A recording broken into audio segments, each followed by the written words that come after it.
friends, I hope you are doing well. Today we'll talk about how to fix or how to solve the problem of Starz on you click on settings.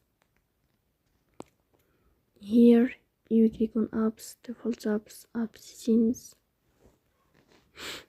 In this page you will search about the application of Starz on and you will go here to this page.